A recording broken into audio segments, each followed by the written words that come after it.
जय हिंद दोस्तों, स्वागत है आपका मेरी इस नई वीडियो में। दोस्तों आज हम इस वीडियो में बात करने वाले हैं जो भी आपका आरपीएफ का रिज़ल्ट आया है उसमें कुछ डॉक्यूमेंट आपको पहले से मतलब जो आप मेडिकल होगा तो आपको भर के ले जाने पड़ेंगे। तो एक अभी आरआरबी की वेबसाइट पर एक अटेस्टेशन फॉर्म भी आया हुआ है। कई दोस्तों के कमेंट आ रहे थे कि सर इसको मतलब भरना किस प्रकार है, उसमें मतलब फ़ोटो वगैरह, नाम वगैरह, उसमें एड्रेस वगैरह, मतलब अपनी डिटेल उसमें किस प्रकार भरनी है। दोस्तों मैं इसी के बारे में बताऊंगा, तो आप इसको अच्छे से देखिएगा, मतलब आप इसको मिस मत करना इस वीडियो को। इसमें काफ़ी इंपॉर्टेंट वीडियो हो तो इसको बिल्कुल स्किप करके मत देखिएगा। इसमें आप टूल्स करके देख सकते हैं, इसमें आपको जो चीज़ बताऊँगा आप उसी हिसाब से भरना। दोस्तों हमने भी ये आरपीएफ के टाइम पर इसको भरा था, तो उसको आप वीडियो को अच्छे से देखिएगा। मैं आपको एक एक पॉइंट इसमें क्लियर करता जाऊंगा, तो इसमें आपको किस प्रकार भरना है मैं अपने नाम के या फिर मैं अदर एग्जांपल के नाम का लेकर आपको इसको भरना बताऊंगा, तो आप वीडियो को ध्यान से देखना। तो सबसे पहले हम बात करें, इसमें लिखा हुआ है जो affix passport size photo 5x7 centimetre approximate copy of recent. दोस्तों इसमें आपका जो रिसेंट का फ़ोटो है वो फ़ोटो इसमें आपको लगाना है। इसके बाद हम बात करें, इसमें 2-3 पॉइंट दिए हुए हैं, आप देख सकते हैं इसमें the furnishing of false information of suppression of any factual information in the attestation form would be disqualification and is likely to render the candidate unfit for employment under the government। दोस्तों इस line का मतलब है जिसमें आप इसमें attestation form भरेंगे आप, तो उसको आप बिल्कुल सही से भरिए। अगर आपने इसको फॉर्म को गलत भरते हैं या फिर फॉल्स इन्फॉर्मेशन डालते हैं तो आपका जो आपने जो जॉब लगेगी आपकी वो जॉब कैंसिल कर दी जाएगी। आगे हम बात करते हैं इसमें second point, if detain arrested prosecuted bound down fines convicted, debarred, acquitted, etc. Subsequent to the completion and submission of this form, the details should be communicated immediately to the authorities to whom the attestation form has been sent early, following which it be deemed suppression of factual information. दोस्तों इसमें बताया हुआ है अगर आपको कभी police ने arrest किया हो या फिर पुलिस ने पकड़ा हो तो उसकी डिटेल आपको इसमें सही सही भरनी है।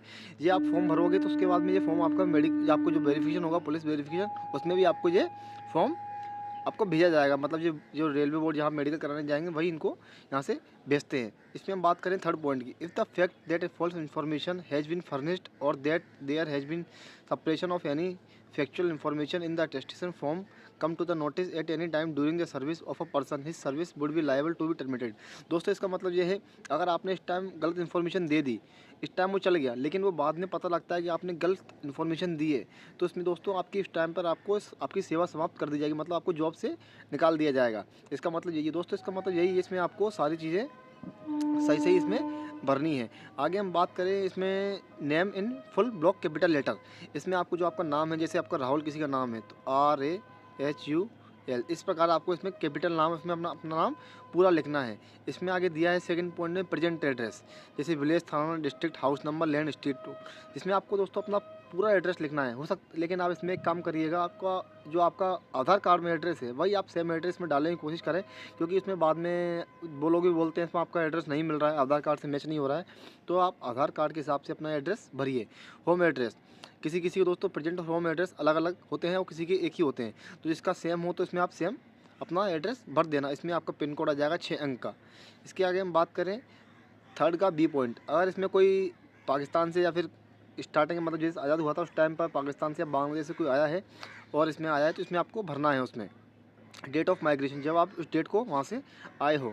चौथे पॉइंट की बात करें, इसमें आपको आधार नंबर भरना है 12 डिजिट का, ठीक है, ये से आपका किसी का होगा भर देना। इसमें पैन नंबर आपको भरना। दोस्तों जिन दोस्तों ने अगर पैन कार्ड नहीं बनवाए तो आप पैन कार्ड जल्दी से जल्दी बनवा लीजिए, क्योंकि आपको जो आप बैंक डिटेल देंगे उसमें आपको पैन कार्ड भी उसमें लगाना पड़ेगा। इसमें अपना पैन कार्ड भरना है। नेशनलिटी, जैसे नेशनलिटी किसी की इंडियन है तो इसमें हर किसी की इंडियन ही रहेगी वैसे ज़्यादातर इंडियन, इसमें आपको भरना है। डेट ऑफ बर्थ, जो भी आपकी डेट ऑफ बर्थ है इसमें आपको भरना है। इसमें बीच में दिया हुआ ना ये 3 डॉट मतलब 4 डॉट दिए हैं, इसको आपको कुछ नहीं भरना है इसमें, और इसमें आपको ये सारी चीज़ें भरनी है। इसमें स्टार्टिंग में आएगा डेट, उसके बाद में मंथ, उसके बाद में ईयर।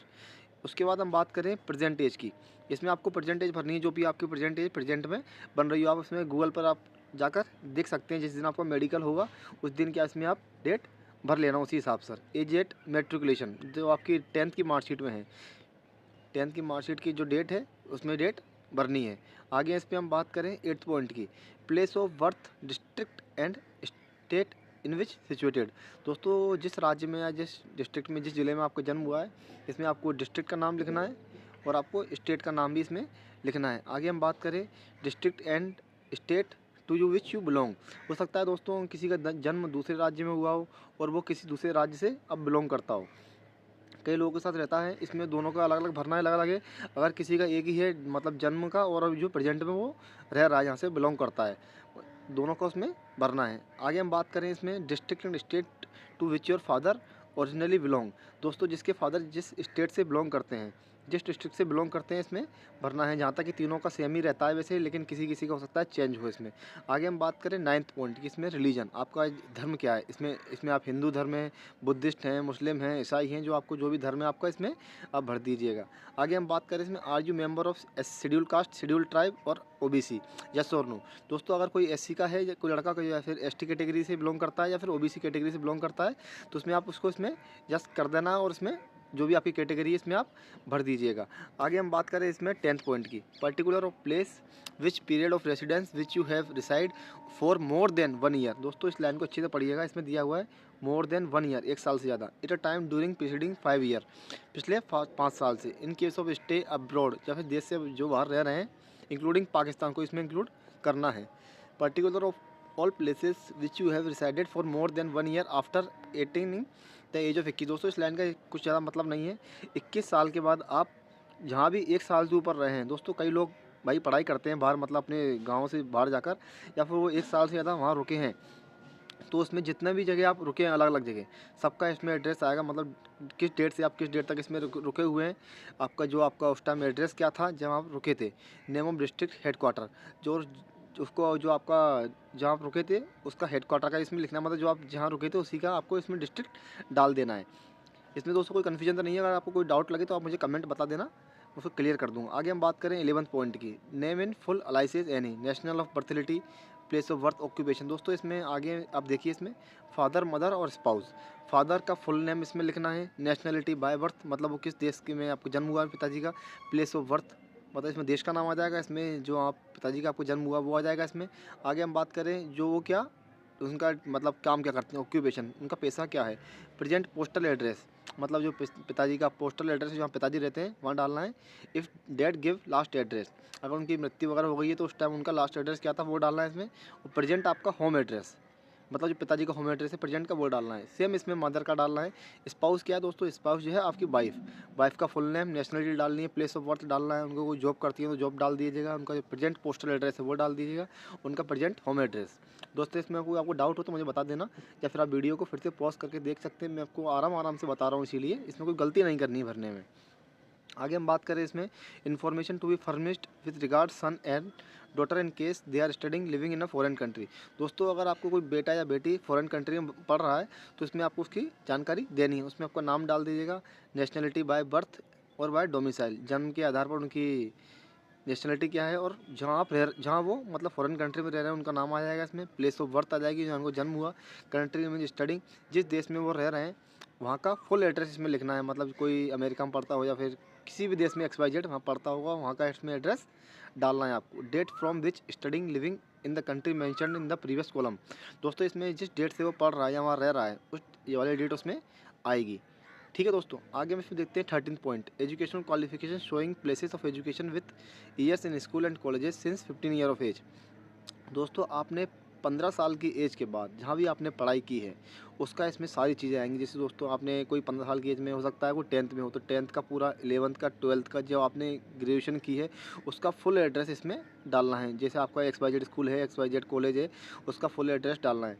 डेट ऑफ एंट्रिंग, दोस्तों जिस डेट को आपने एडमिशन लिया था उस स्कूल में उस डेट की वाली इसमें डेट आएगी, और जिस डेट को आपने स्कूल या फिर कॉलेज छोड़ा है वाली डेट इसमें आएगी। और एग्जामिनेशन पासेस, किस सन में आपने वो एग्ज़ाम पास किए हैं। ठीक है दोस्तों, कोई डाउट तो नहीं है इसमें, मैंने आपको सारी चीज़ में क्लियर कर दी है। स्कूल का इसमें स्कूल का आएगा, कॉलेज का आएगा, जब से आप इसमें यहाँ पे एंटर किया है वो डेट आ जाएगी, आपने जिस डेट को वो छोड़ा है वाली डेट इसमें आ जाएगी। आगे हम बात करें, are you holding any appointment under central government, semi government, quasi autonomous public sector. दोस्तों इसमें आपने अगर कोई जॉब कर रहा है या फिर government under central government, state government या फिर सेमी गवर्नमेंट NGO रहते हैं उसकी बात कर रहे हैं, अगर इसमें आपको एम्प्लॉयमेंट है तो आपको आपकी डेट डालनी है। जैसे मैं पुलिस में था दोस्तों, इसमें भरा था मैंने, मतलब मेरी ज्वाइनिंग की डेट डाली थी इसमें मैंने, जिस ज्वाइन को मैंने किया था और जब तक मतलब वो जॉब कर रहा था तब तक। ठीक है, उसके बाद मैंने अपना डेजिग्नेशन डाला था, मैं जिस पद पर उसमें सिलेक्टेड था। आगे इसमें बात कर रहा full name and address of employ. ऐसे मतलब जैसे आपकी जॉब है तो आपको खुद का नाम और एड्रेस, जिस जगह पर आप जॉब कर रहे थे वो एड्रेस इसमें डालना है। रीज़न फॉर लिविंग, मतलब आप क्यों वो जॉब छोड़ना चाह रहे हैं, इसमें वो कारण आपको बताना होगा, या बता सकते हैं, मतलब पर्सनल रीज़न भी हो सकता है, या फिर हायर लेवल की, हायर ग्रेड पे की जॉब है तो इसीलिए आप इसको छोड़ रहे हैं। आगे हम बात करें, इन the previous employment was under government, state government undertaking owned by और control by the government of Indian state government autonomous body if you had living service. दोस्तों इसमें कुछ नहीं है, इसमें मैं पूछ रहा अगर आपने कहीं जॉब वगैरह की है तो उसका आपको एनओसी वगैरह इसमें आपको देनी पड़ेगी, या फिर आपने आपको कहीं निकाला तो नहीं है, उसका आपको वो डॉक्यूमेंट जमा करना पड़ेगा। आगे हम बात करें 15 पॉइंट की।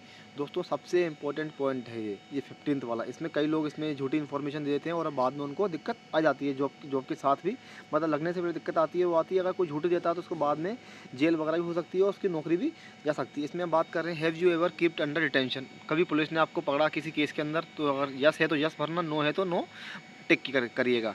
Have you ever been arrested, police ने कभी आपको अरेस्ट किया हो तो यस, नहीं तो नो।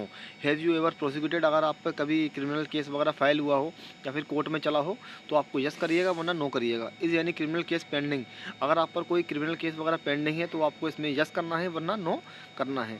आगे हम बात करें, have you ever been convicted by a law of any offence. दोस्तों इसमें लिखा हुआ है कभी आपको सज़ा मिली है या नहीं अगर कोर्ट के द्वारा, यस यानी यस है तो अगर आपको मिली है तो यस करिएगा, अगर ऐसा नहीं है तो उसको नो कर दीजिएगा।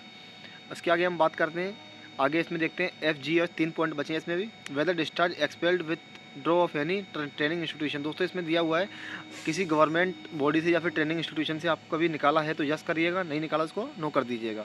Have you ever been restricted by any university और एनी अदर एजुकेशन अथॉरिटी। दोस्तों इसमें लिखा हुआ है किसी कॉलेज से आपको रेस्ट्रिक्टेड किया हुआ है या फिर यूनिवर्सिटी से आपको कहीं निकाला हुआ है तो इसमें यस करिएगा वरना इसमें नो कर दीजिएगा। आगे हम देखिए इसमें, have you ever been debate disqualification of the public service commission staffship. इसमें दोस्तों लिखा हुआ है अगर आप कभी मतलब आपके पास्ट में अगर आपको कभी एसएससी ने या फिर रेलवे बोर्ड ने किसी भी अदर एग्ज़ाम बॉडी ने आपको वहाँ से अगर डिस्क्वालीफाई किया है तो इसमें यस करिएगा वरना नो इसमें कर दीजिएगा। आगे हम बात करें, if the answer of any above just give food particular of the case arrest. दोस्तों इसमें यही दिया हुआ है अगर आपको कभी उसमें अरेस्ट वगैरह किया हुआ है तो पुलिस में, तो उसका इसमें पूरा डिटेल आपको इसमें भर के देनी है आपको कि कब उसमें मतलब पूरी डिटेल इसमें भर के दे दीजिएगा। मतलब हमें अरेस्ट किया था उस टाइम पर हमें छूटे थे उस हिसाब से इसमें आपको पूरी डिटेल इसमें भरनी है। आगे हम बात करते हैं, please also show the warning at the top of the attestation. दोस्तों मैंने आपको 3 पॉइंट बताए थे स्टार्टिंग में, 1 2 3 वो इसमें दिया हुआ है, उसको आप पढ़ लीजिएगा अच्छे से, वही इसमें दिया हुआ है। Specific answer to each question should be striking yes और नो एज केस में भी। दोस्तों इसमें आपको बताया था मैंने आपको यस और नो का, इसमें जो आपको यस है तो यस भरिएगा वरना नो भर दीजिएगा उसको। Name of 2 responsible person of locality to difference of 2 non postal address. दोस्तों इसमें आपके जो लोकल में आपके जो गांव में होंगे तो आप अपने पड़ोस के 2 लोगों के इसमें नाम, और दोस्तों इसमें नाम आपको उन्हीं के देने जो विश्वास पात्र हैं आपके, ऐसा नहीं है कि हर किसी का नाम इसमें आप उठा के दे दो। आप हो सकता है इसमें अपने रिश्तेदार के नाम भी दे सकते हैं जो गाँव में, या फिर जो लोग सिटी में रहते हैं अपने आसपास के भरोसेमंद दोस्तों के या फिर पड़ोसियों के इसमें आप नाम दे सकते हैं। 2 लोगों के इसमें आपको नाम देने हैं, एड्रेस वगैरह उसमें डालना है, पोस्टल एड्रेस वगैरह। आगे हम देखिए इसमें डिक्लेरेशन रहता है इसमें, आई सर्टिफाइड जो फॉरेन। दोस्तों यही दिया है इसमें, अगर जो आप इन्फॉर्मेशन दे रहे हैं वो मेरी सही है और मैं अगर झूठी इन्फॉर्मेशन देता हूँ तो मेरे ऊपर उसमें गलत कार्रवाई की जाएगी। और आपको दोस्तों इसमें डेट डाल देनी है और आपको इसमें प्लेस डाल देना है। सिग्नेचर ऑफ कैंडिडेट आप उसमें साइन कर दीजिएगा, इसमें आपको अपना नाम लिख दीजिएगा। आगे हम बात करते हैं, to be filled by the office. दोस्तों ये चीज़ें आपको इसमें नहीं भरनी है, ये 2 पॉइंट इसमें दोस्तों लिखा भी हुआ है, to be filled by the office. ये सब चीज़ें आपकी जो ऑफिस में आप जमा करेंगे सिटीजन फॉर्म, वो खुद ही इसको जमा करेंगे। दोस्तों इस वीडियो को ध्यान से देखिएगा, इसमें आपको कुछ भी गलती नहीं करनी है। दोस्तों उस टाइम आप इसको लेकर जाएँ तो आपकी 2 प्रति कम से कम लेकर जाएँ, हो सकता है कुछ गलती करते हैं तो आप उसको फिर से ठीक कर सकें।